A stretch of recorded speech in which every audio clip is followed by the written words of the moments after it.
Recently, the Super Mario franchise celebrated its 35th anniversary and went all out with everything it plans to release. Well, with the exception of 3D All-Stars, which I think was handled in a very lazy and scummy way. Anniversaries of video game series are celebrated in different ways.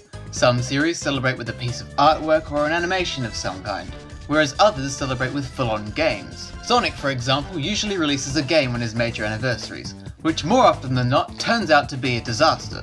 Speaking of, Sonic will celebrate his 30th anniversary next year, in which there are supposed to be a handful of game announcements to go along with it. And that got me thinking. Crash Bandicoot celebrates its 25th anniversary next year as well, and even though he is a character whose impact rivals those of Mario and Sonic, he's never really gone all out with celebrating his anniversaries. Probably because he's been thrown around between developers and publishers since 1999, and those developers and publishers never really cared that much about it.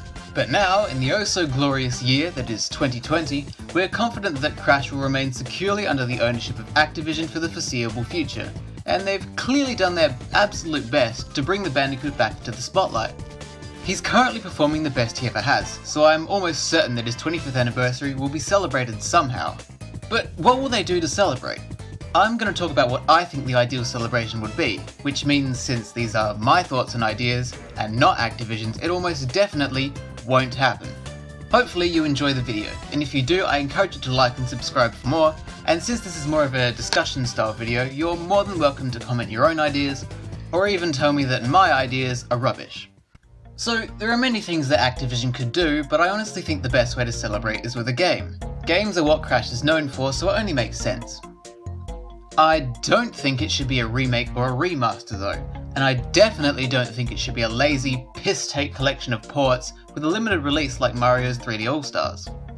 One game that comes to mind when bringing up Crash remakes though is Crash Bash. When it comes to the fanbase, it seems like half of them want Crash Bash to be remade, and the other half, myself included, think that's a terrible idea.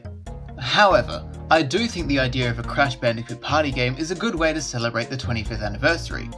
Basically, the idea I have is Crash Bash meets Mario Party meets Fall Guys. A mix of the best parts of these three games to create a Crash Birthday Bash of sorts. I imagine the game to have three different game modes: Adventure Mode, Party Mode, and Royale Mode, each mode inspired by the three games I just mentioned, as well as a sort of arcade mode. As is tradition for Crash Bandicoot spin-offs, I imagine this game would have an adventure mode, and this is where Crash Bash comes into the concept. There would obviously be some kind of story, and while it would be cool to see an original story for the game, I wouldn't be too fussed if they just reuse the story of Crash Bash. The plot is never really the focus of party games anyway, are they? The adventure mode would probably retain the Warp Room format, or at least have some kind of hub world format like Crash Team Racing. Each hub world would have a selection of minigames and then a boss to round it all off before moving on to the next hub world. In this way, it would stay true to the progression style of Crash Bash. I think it should also keep the main minigames in Crash Bash, but they absolutely must introduce new and unique minigames as well, and not just reuse the same handful of minigames over and over again like Bash does. I also think they should scrap the collectible requirements that Crash Bash has. Those requirements force you to replay minigames with additional challenges in order to progress. I think it's fine to keep those additional challenges, but they should be an optional thing for the completionists, just to prevent the adventure mode from becoming repetitive. Now let's talk about party mode. What I envision to be a party mode is what most people would imagine when they think of a party game. 4 players roll dice, travel around a game board, take part in minigames, collect items, that sort of thing. This is kind of what Crash Boom Bang tried to do. But because that game is a steaming hot shithouse, I'm going to compare it to the much more competent Mario Party instead. While the majority of this mode is inspired by Mario Party, I wouldn't want them to copy it outright. It would be very easy to replace the coins with Wumpa Fruit and the stars with crystals and call it a day. But there's definitely a lot of room for creativity with this concept. For example, Wumpa Fruit could serve a similar purpose in this party mode to Crash Team Racing. Obviously there would be items and power-ups in the board phase of this game mode, so collecting say 100 Wumpa Fruit could juice up said items and power-ups and maybe even the dice to make them more, well, powerful. Items could range from TNT and Nitro crates to masks, warp orbs to serve as teleportation. There's a lot to work with. You would be able to earn Wumpa Fruit by winning minigames or finding them on the board. And speaking of the board, as this game is a celebration of the entirety of the Crash series, the boards would obviously take inspiration from locations and levels in the Crash universe. For example, there could be a board for Insanity Beach, one for Turtle Woods, the Lost City, Snow Go, the sewer levels, Cortex's Castle, Cortex's Space Station, some locations from Warp, locations from Crash 4, the Academy of Evil, the 10th Dimension. There are so many options to choose from. If they wanted, they could even apply this board system to the adventure mode instead of opting for the hub world system. Just an idea. Finally, let's talk about Royale mode, which has taken a lot of inspiration from Fall Guys. Royale style games have taken the industry by storm recently, particularly Fall Guys with its simple minigame based round by round elimination system, and I think this would work well as an online mode for this 25th anniversary game. I do think that the party mode would also work very well online, and I don't see why they couldn't do that as well. But this Royale mode I feel like would have a much wider appeal. In keeping with this being a celebration of Crash Bandicoot's 25th anniversary, Royale mode would feature 25 players trying to win the minigame in each round to make it to the end and be the last player standing. Those who lose the minigames will be eliminated in that round. You could also call it a tournament mode if you wanted. I see it working like this. There would be 4 rounds. The first round would start with 25 players taking part in an all versus all minigame, trying to get the highest score they can. The top 16 players with the highest scores move on to the next round, while the 9 players with the lowest scores are eliminated. The second round begins with 16 players remaining. These players would split off into 4 4-player minigames. The winners of each minigame move on to the next round, while everyone else is eliminated. The third round begins with 4 players remaining. These players split into 2 teams to take part in a team minigame, and the winning team moves on to the next round while the losing team is eliminated. The final round has 2 players remaining, and they quite simply take part in a 1v1 minigame, and the winner of this minigame is the winner of the whole tournament. It would make for a pretty fast-paced, quick-moving game mode, I reckon. Now I mentioned a handful of different minigames there, so I think I should briefly go over the types of minigames the game could have, as well as touch on that arcade mode I mentioned. I first mentioned an all versus all minigame, but I also considered calling this a single-player minigame. Basically, it's the sort of minigame you'd play on your own, and the goal is simply to get the highest score you possibly can.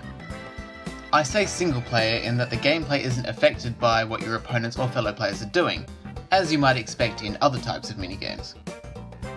This is why it works so well for the first round in the Royale mode, as your score only needs to be in the top 16 scores instead of having one massive 25-player minigame. A 4-player minigame is basically the type of minigame you find in Crash Bash. There would be games like Crash Ball and Pogo Painter. 4 players play the minigame against each other, trying to score higher than the opponents or be the last one standing depending on the minigame. Quite simple. I then mentioned a team minigame, which is basically a 2v2 minigame. A team of 2 players tries to beat another team of 2 players in a minigame. The 1v1 minigame is also very self-explanatory. In some cases, 4-player minigames could even be adapted to the 2v2 and 1v1 format. As for the arcade mode, it would basically just let you select a minigame to play whenever you like, similar to how in CTR you can choose to race on any racetrack whenever you want. Finally, we come to the miscellaneous stuff, like playable characters and all that. I imagine they would give this 25th anniversary game the Nitro Fueled treatment. Nitro Fueled had characters, skins, cosmetics, and attention to detail flowing out of its arse, and seeing as how that was on the receiving end of thunderous applause and approval, it makes total sense that they would do it again for the 25th anniversary. So, naturally, basically every character in the series could make an appearance, even the ones who didn't quite make it into Nitro Fueled. And as I already said, the game would draw upon locations and inspirations from every game in the series so far, even the ones that weren't so well received if they wanted to. One of the other ideas I had was a sort of gallery, inspired by the sort of thing that the Batman Arkham games do. The gallery would allow you to look at character models, almost like trophies, and they would come with little descriptions of who the character is, which game they first appeared in, and a bit of detail about their origins and personality. The gallery could also include a scrapbook or collection of concept art, a radio feature that lets you play a collection of soundtracks from all the games throughout the series, maybe even a theatre feature that lets you watch cutscenes from throughout the series as well. Some of this sounds a bit ambitious, I know, but it would be a really cool way to celebrate the series, giving a nostalgia trip for veteran fans while simultaneously introducing newer fans to the older days of the series. And then comes the matter of who should develop the game. Out of the 3 developers who have led development on the 3 most recent Crash games, I'd say that Beanox is the best fit for the task.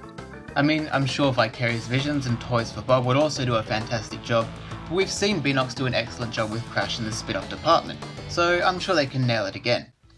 And that's basically it. Since this is an idea that I've come up with, I'm almost 100% certain that this is not how Crash's 25th anniversary will be celebrated. But hey, if Activision is looking for ideas and they stumble across this video, they're more than welcome to hire me. I personally think that this would be a really good way to celebrate the anniversary, albeit an ambitious one. But I am also very excited to see what Activision come up with.